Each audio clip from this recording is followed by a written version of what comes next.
Hi friends, everyday essence എന്ന എൻ്റെ YouTube ചാനലിലേക്ക് എല്ലാവർക്കും സ്വാഗതം. ഞാനിന്ന് ഉണ്ടാക്കാൻ പോകുന്നത് പോത്തുകറിയാണ്. വിറകടുപ്പിലാണ് ഉണ്ടാക്കുന്നത്. അപ്പോൾ നമ്മുടെ പോത്തുകറിക്ക് വേണ്ടിയിട്ട് ഞാൻ 1 കിലോ പോത്താണ് എടുത്തിരിക്കുന്നത്. അത് നല്ലപോലെ കഴുകി വൃത്തിയാക്കി എടുത്തിട്ടുണ്ട്. ഇനി ഇതിലേക്ക് ഞാൻ 1 സ്പൂൺ മഞ്ഞൾപ്പൊടിയാണ് ഇടാൻ പോകുന്നത്. എന്നിട്ട് ഇതിലേക്ക് 1 സ്പൂൺ ഉപ്പും 1 സ്പൂൺ കുരുമുളക് പൊടിയുമാണ് ഇടുന്നത്. എന്നിട്ട് ഇതൊന്ന് നല്ലപോലെ ഒന്ന് യോജിപ്പിച്ച് കൊടുക്കാം. അപ്പോൾ നല്ലപോലെ യോജിപ്പിക്കുമ്പോഴത്തേക്കും ഈ കഷ്ണങ്ങളിലെല്ലാം ഈ മഞ്ഞൾപ്പൊടിയും കുരുമുളക് പൊടിയും ഉപ്പും കൂടി ചേർന്ന് വരും. എന്നിട്ട് ഇത് നമുക്കൊന്ന് ഒരു അരമണിക്കൂറത്തേക്ക് മൂടി വെച്ചേക്കാം. അതിനുശേഷം നമുക്കിത് കുക്കറിലേക്ക് ഇട്ടൊന്ന് വേവിച്ചെടുക്കാം. അപ്പോൾ നമ്മുടെ ഇതൊന്ന് നല്ലപോലെ മിക്സ് ചെയ്ത് അടച്ചു വെച്ചിട്ടുണ്ട്. അപ്പോൾ ഇതൊന്ന് നല്ലപോലെ ഒന്ന് മിക്സായി കിട്ടിയിട്ടുണ്ട്. അരമണിക്കൂറായി. ഇത് ഞാൻ കുക്കറിലേക്ക് എടുത്തിട്ടുണ്ട്. ഇനി ഇതൊരു 5 വിസിൽ വേവിക്കാൻ വേണ്ടി വെക്കാം. അപ്പോൾ ഞാനിതിലേക്ക് വെള്ളമൊന്നും ഒഴിക്കുന്നില്ല. കാരണം എന്തെന്ന് വെച്ചാൽ നമ്മുടെ ഈ പോത്തിൻ്റെ കഷ്ണങ്ങളിൽ തന്നെ വെള്ളമുണ്ട്. അപ്പോൾ ആ വെള്ളം കൊണ്ട് തന്നെ അത് നല്ലപോലെ ഒന്ന് വെന്ത് കിട്ടും. അപ്പോൾ ഇതൊന്ന് വേവട്ടെ. ആ സമയം കൊണ്ട് നമുക്ക് ബാക്കി കറി വേണ്ടി റെഡിയാക്കാം. അപ്പോൾ അതിന് വേണ്ടിയിട്ട് ഞാൻ ചീനച്ചട്ടി ചൂടാകാൻ വേണ്ടി വെച്ചിട്ടുണ്ട്. അപ്പോൾ ഇതൊന്ന് ചൂടായി കിട്ടിയിട്ടുണ്ട്. ഞാൻ വെളിച്ചെണ്ണ ആവശ്യത്തിന് ഒഴിച്ചിട്ടുണ്ട്.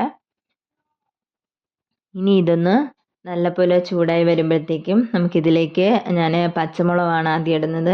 പച്ചമുളക് ഞാനൊരു 4 പച്ചമുളകാണ് എടുത്തിരിക്കുന്നത്. 2ആയിട്ട് കട്ട് ചെയ്തിട്ട് ഇതിലേക്ക് ഇട്ടിട്ടുണ്ട്. ഇതൊന്ന് ചെറുതായിട്ടൊന്ന് വാടി വരുമ്പോഴത്തേക്കും നമുക്കിതിലേക്ക് അരമുറി തേങ്ങ, പച്ച തേങ്ങ ഞാൻ ചെറുതായിട്ടൊന്ന് അരിഞ്ഞതാണ് ഇടുന്നത്. നിങ്ങളിൽ ഉണക്കത്തേങ്ങ ഉണ്ടെങ്കിൽ അത് വേണമെങ്കിൽ ഇടാം. അപ്പോൾ ഞാൻ പച്ചത്തേങ്ങയാണ് ഇട്ടിരിക്കുന്നത്. അതൊന്ന് ചെറുതായിട്ടൊന്ന് വഴണ്ട് വരുമ്പോഴത്തേക്കും നമുക്കിതിലേക്ക് സവോള ആഡ് ചെയ്യാം. അപ്പോൾ നമ്മുടെ ഈ പച്ചത്തേങ്ങയും പച്ചമുളകും കൂടി നല്ലപോലെ ഒന്ന് വഴണ്ട് വന്നിട്ടുണ്ട്. ഇതൊന്ന് നല്ലപോലെ ഒന്ന് ബ്രൗൺ കളർ ആവുകയൊന്നും വേണ്ട. തേങ്ങ ചെറുതായിട്ടൊന്ന് വഴണ്ട് വന്നാൽ മാത്രം മതിയാവും. ഇനി നമുക്ക് ഇതിലേക്ക് സവാള ഇടാം. അപ്പോൾ സവാള ഞാനൊരു 5 സവാളയാണ് എടുത്തിരിക്കുന്നത്. അത് 2ആയിട്ട് കട്ട് ചെയ്ത് ഞാൻ മിക്സിയിൽ അടിച്ചെടുത്തിരിക്കുകയാണ്. മിക്സിയിൽ അടിച്ചെടുത്തത് എന്തെന്ന് വെച്ചാൽ നമ്മുടെ ഗ്രേവിക്ക് നല്ല കട്ടി കിട്ടാൻ വേണ്ടിയിട്ടാണ്. അപ്പോൾ ഇതൊന്ന് നല്ലപോലെ ഒന്ന് വഴണ്ട് കൊടുക്കാം. വഴണ്ടതിന് ശേഷം നമുക്കിതിലേക്ക് ചെറിയ ഉള്ളി ആഡ് ചെയ്യാം. അപ്പം നമ്മുടെ സവാള ഇതൊന്ന് ചെറുതായിട്ടൊന്ന് വഴണ്ട് വരട്ടെ. വഴണ്ട് വരുമ്പോഴത്തേക്കും കൊച്ചുള്ളി ഞാൻ 2 ടൈപ്പിലാണ് എടുത്തിരിക്കുന്നത്. ഒന്ന് ഒരു മുഴുവനോടെ ഒരു 5 എണ്ണവും, പിന്നെ ചെറുതായിട്ട് അരിഞ്ഞത് ഒരു 10 എണ്ണമാണ്. അപ്പം ഞാൻ ആദ്യം ചെറുതായിട്ട് അരിഞ്ഞത് ഒരു 10 എണ്ണമാണ് ഇട്ട് കൊടുക്കുന്നത്. അപ്പം ഇതും ഈ സവോളയായിട്ട് നല്ലപോലെ ഒന്ന് വഴണ്ട് വരട്ടെ. അതിനുശേഷം നമുക്കിതിലേക്ക് ഇഞ്ചി വെളുത്തുള്ളി പേസ്റ്റ് ആഡ് ചെയ്യാം. നമ്മുടെ ഇതൊന്ന് വഴണ്ട് വന്നിട്ടുണ്ട്. ഇതിലേക്ക് ഞാൻ ഇഞ്ചി വെളുത്തുള്ളി പേസ്റ്റ് 2 സ്പൂൺ ഇഞ്ചി വെളുത്തുള്ളി പേസ്റ്റാണ് ഇടുന്നത്. എന്നിട്ട് ഇതൊന്ന് പച്ചമണം മാറുന്ന വരെ നമുക്കിതൊന്ന് വഴറ്റി കൊടുക്കാം.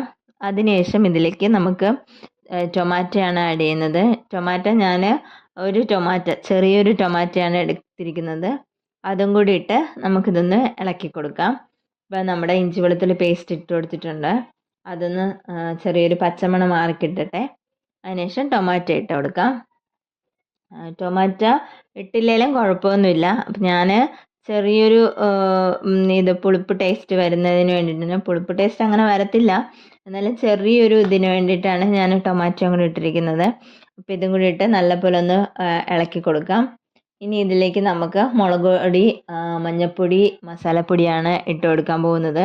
അപ്പോൾ മഞ്ഞൾപ്പൊടി ഞാൻ 1 സ്പൂൺ മഞ്ഞൾപ്പൊടി ഇട്ട് കൊടുത്തിട്ടുണ്ട്. ഇനി 2 സ്പൂൺ മുളക് പൊടിയാണ് ഇട്ട് കൊടുക്കുന്നത്. അപ്പം പിന്നെ കാശ്മീരി മുളക് ഉള്ളവരാണെങ്കിൽ നിങ്ങൾക്ക് അതൊരു 1/2 സ്പൂണും കൂടി ഇട്ട് കൊടുക്കാം. അപ്പോൾ നമ്മുടെ മഞ്ഞൾപ്പൊടി ഇട്ട് കൊടുത്തിട്ടുണ്ട്. മുളക് പൊടി 2 സ്പൂൺ ഇട്ട് കൊടുക്കുകയാണ്. ഇനി ഇതിലേക്ക് ഞാൻ മസാലപ്പൊടിയാണ് ഇട്ട് കൊടുക്കുന്നത്. മസാലപ്പൊടി ഞാൻ മീറ്റ് മസാലയാണ് എടുത്തിരിക്കുന്നത്. അതൊരു 2 സ്പൂണും കൂടി ഇട്ട് കൊടുത്ത് നല്ലപോലെ ഒന്ന് ഇതൊന്ന് മിക്സ് ചെയ്ത് കൊടുക്കാം.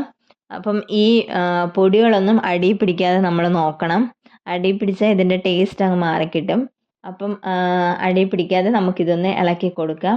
മസാലപ്പൊടികളെല്ലാം നമ്മൾ ഇട്ട് കൊടുത്തിട്ടുണ്ട്. ഇത് നല്ലപോലെ ഒന്ന് മിക്സ് ചെയ്ത് കൊടുക്കാം. അതിനുശേഷം അപ്പം നമ്മുടെ ഈ സമയം കൊണ്ട് നമ്മുടെ പോത്തിൻ്റെ കഷ്ണമെല്ലാം നല്ലപോലെ വെന്ത് കിട്ടിയിട്ടുണ്ട്. അപ്പം ഇതൊന്ന് നമുക്ക് ഇളക്കി കൊടുക്കാം.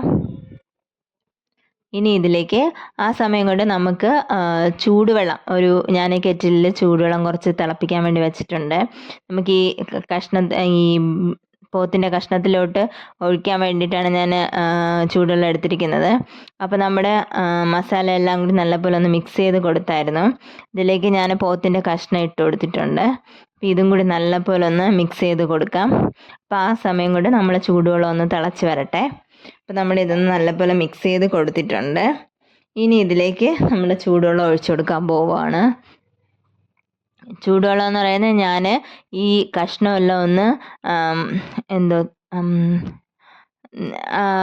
ഈ കഷ്ണമെല്ലാം ഒന്ന് ആ ചൂടുവെള്ളത്തിൽ താഴ്ന്നു വരുന്ന വിധത്തിൽ ആണ് ഞാൻ ഇത് ചൂടുവെള്ളം ഒഴിച്ചു കൊടുക്കുന്നത്.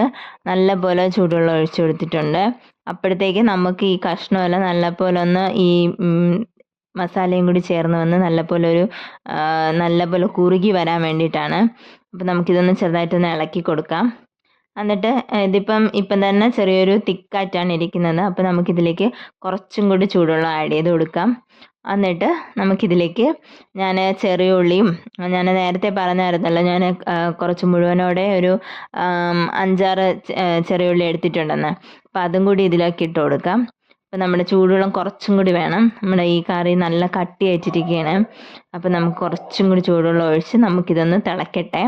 ചെറുതായിട്ടൊന്ന് തിളച്ച് വരുമ്പോഴത്തേക്ക് നമുക്കിതിലേക്ക് ചെറിയ ഉള്ളിയും പിന്നെ മസാലയും കൂടി ഇടാൻ പോകുന്നത്. മസാല ഞാൻ മുഴുവനായിട്ടുള്ള മസാല, ഈ ഗ്രാമ്പു, പട്ട, ഏലക്ക അതെല്ലാം കൂടി, പെരിഞ്ചീരകം അതെല്ലാം കൂടി ഞാൻ മുഴുവനോടെ ഉള്ളത് ഒരു 1/2 സ്പൂണും കൂടിയാണ് ഇട്ട് കൊടുക്കുന്നത്. അതും കൂടി ഇട്ട് കൊടുത്തിട്ട് നമുക്കൊന്ന് ചെറുതായിട്ടൊന്ന് ഒരു തിള വരട്ടെ. ഒരു 5 മിനിറ്റത്തേക്കും കൂടി വച്ചേക്കാം. എന്നിട്ട് നമ്മുടെ കറി എപ്പോഴത്തേക്കും തന്നെ പകുതിയായിട്ട് റെഡിയായി വന്നിട്ടുണ്ട്. അപ്പോൾ ചെറിയ ഉള്ളി ഇട്ട് കൊടുത്ത് നമുക്കിതൊന്ന് വേവാൻ വേണ്ടി വച്ചേക്കാം. ഇത് വെന്ത് കിട്ടുമ്പോഴത്തേക്കും ഒരു 5 മിനിറ്റ് മതിയാവും ചെറിയ ഉള്ളി ഇട്ടിട്ട്. എന്നിട്ട് നമുക്കിതിലേക്ക് ഇതൊന്ന് വെന്ത് കിട്ടുമ്പോഴത്തേക്കും നമുക്ക് കറിവേപ്പിലയും മല്ലിയിലയും കൂടി ഇട്ട് അതൊന്ന് ഇളക്കി എടുക്കാം. അപ്പോൾ നമ്മുടെ ചെറിയ ഉള്ളി ഇട്ട് ഇതൊന്ന് നല്ലപോലെ ഒന്ന് ഇളക്കി കൊടുത്തേക്കാം. അപ്പോൾ ഇതൊന്ന് വെന്ത് വരുന്നുണ്ട്. അപ്പോൾ നമ്മുടെ കറിയെല്ലാം നല്ലപോലെ വെന്ത് വന്നിട്ടുണ്ട്, നല്ല തിള വന്നിട്ടുണ്ട്. ഇതിലേക്ക് ഞാൻ ഒരു 3 തണ്ട് കറിവേപ്പില ഇട്ട് കൊടുത്തിട്ടുണ്ട്. ഇനി ഒരു 2 തണ്ട് മല്ലിയിലയും കൂടി ഇട്ട് കൊടുത്ത് നല്ലപോലെ ഒന്ന് മിക്സ് ചെയ്തെടുക്കാം. അതിനുശേഷം നമുക്കിതൊന്ന് ഒരു സെർവിങ് ബൗളിലോട്ട് എടുത്തേക്കാം. അപ്പോൾ നമ്മുടെ മല്ലിയിലയും കറിവേപ്പിലയൊക്കെ ഇട്ട് കൊടുത്ത് നല്ലപോലെ ഒന്ന് ഇളക്കി കൊടുത്തേക്കാം. അപ്പം നമ്മുടെ പോത്ത് കറി, വിറകടുപ്പിലുണ്ടാക്കിയ പോത്ത് കറി ഇവിടെ റെഡി ആയിട്ടുണ്ട്. അപ്പം എൻ്റെ വീഡിയോ ഇതുവരെയും സബ്സ്ക്രൈബ് ചെയ്യാത്തവരാണെങ്കിൽ സബ്സ്ക്രൈബ് ചെയ്യുക. പിന്നെ വീഡിയോ ഇഷ്ടമായിട്ടുണ്ടെങ്കിൽ ലൈക്ക് ചെയ്യുക, ഷെയർ ചെയ്യുക. അപ്പോൾ നമ്മുടെ പോത്ത് കറി ഇവിടെ റെഡി ആയിട്ടുണ്ട്. നല്ല ഗ്രേവിയുള്ള നല്ല സൂപ്പർ ടേസ്റ്റി ആയിട്ടുള്ള പോത്ത് കറിയാണ്. അപ്പം എല്ലാവരും ട്രൈ ചെയ്ത് നോക്കുക. നമ്മുടെ പോത്ത് കറി ഇവിടെ റെഡി ആയിട്ടുണ്ട്. ഞാനിപ്പോൾ അതൊന്ന് ഗാർണിഷൊക്കെ ചെയ്തെടുത്തിട്ടുണ്ട്. അപ്പം എല്ലാവരും ട്രൈ ചെയ്ത് നോക്കുക. Thank you.